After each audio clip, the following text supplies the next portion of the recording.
I'm Sudhi Shukla and you are watching Agribusiness News. Let's have a look at today's top news headlines. Union Home Minister Amit Shah inaugurates mega dairy in Karnataka. Agri export from India up 16% to $17 billion in April to November.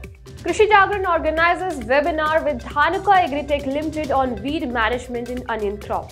Government notifies one-year scheme to give free food grains to 81 crore. Zuari Farmhub eyes countrywide expansion through 2,000 retail stores. Sabarimala pilgrim boosts paper sales in Kerala. Wheat export rise 30% to USD 1.5 billion in April to November. Best Agrolife Ltd start production in the subsidiary unit Seedling India Pvt. Amid COVID restrictions, India gear up to bring in 2023. Delhi again experiencing severe cold after a small respite. Now the news in detail. Union Home and Corporation Minister Amit Shah inaugurates mega dairy in Mandya, Karnataka on December 30. Several dignitaries attended the event, including Karnataka Chief Minister Baswaraj Bommai, former Prime Minister S.D. Devgowda, and Union Minister of Parliamentary Affairs and Coal and Mines Prahlad Joshi. Amit Shah paid tribute to Prime Minister Narendra Modi, mother, and stated that the entire country is standing by the Prime Minister in the hour of grief. The Union Home and Corporation Minister stated that since the country independence, farmers have demanded a Ministry of Corporations separate from the Ministry of Agriculture. He expressed gratitude to Prime Minister Narendra Modi for laying the groundwork for farmers' development by establishing a separate Ministry of Corporation. Exports of major agriculture and processed products promoted by Agricultural and Processed Food Product Export Development Authority (Apr-Nov) have jumped by 15.68% to $17.43 billion during April to November of current fiscal from $15.07 billion years ago. Exceeding the target, Apr-Nov product had registered record $44.76 billion in fiscal year 2022. Still, the target for current fiscal has been set at $23.56 billion. Krishi Jagran, in collaboration with Dhanuka Agritech Ltd to make the farmers aware of the latest techniques, they organized a webinar on the topic of weed management in onion crop. In this webinar, Subodh Kumar Gupta, Chief Marketing Manager of Dhanuka, R.K. Dhuria, SME of North Dhanuka, Ramesh Rathore, Subject Matter Specialist of Plant Protection Department KVK Ambuja from Ambuja Cement Foundation, Ambuja Nagar. Khade Yogesh Popar, Scientist of ICR, Directorate of Onion and Garlic Research, Rajguru Nagar, Pune, were present in this webinar. Agri Input Major Dhanuka Group with a unique brand campaign India Ka Pranam Har Kisan Ke Naam, which is basically dedicated to acknowledge the sweat and toil of the hard-working farmers of India. Moreover, Dhanuka's representative talked about their One Kelp product, which is a post-emergence contact and systematic herbicide which controls narrow leaf weed as well as broad leaf weeds in onion. One kill is absorbed by the crop, its foliage and the root system and provide longer residual control from most of the onions. The Union Ministry of Consumer Affairs, Food and Public Distribution issued a notification to provide free food grains to all eligible households under the National Food Security Act 2013 for a year beginning January 1st.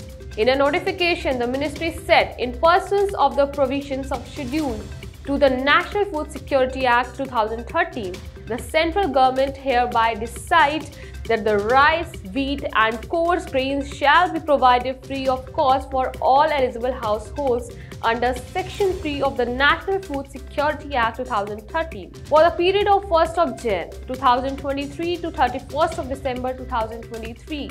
The ministry has also appointed 18 nodal officers to ensure a smooth rollout of the free food grain schemes. These officers are of the Deputy Secretary and Director levels. Besides, it has asked Food Corporation of India officials to visit fair price shops in the first week of the rollout of the free food grain schemes. Zuari Agrochemical Ltd has chalked out aggressive expansion for its tech subsidiary Zuari Farmhub Ltd.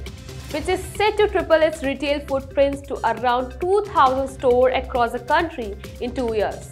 Besides selling agri inputs through company-owned retail stores, the Jai Kisan Junction, the Farmhub purpose to offer service such as crop advisory, drone-based spraying credit and insurance facilities and market linkages, among others.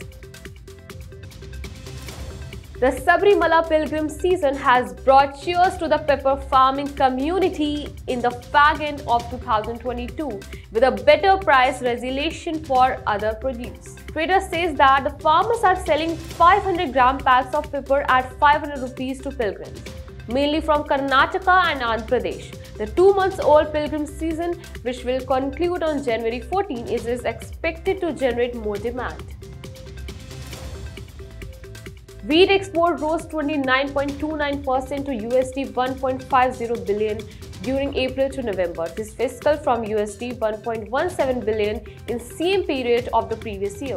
The Commerce Ministry said on Friday through the government banned wheat exports in May. Some shipments are allowed to meet the food security needs of the countries that required it. The ministry said the basmati rice export to increase by 39.26% to USD 2.87 billion during April to November 2022.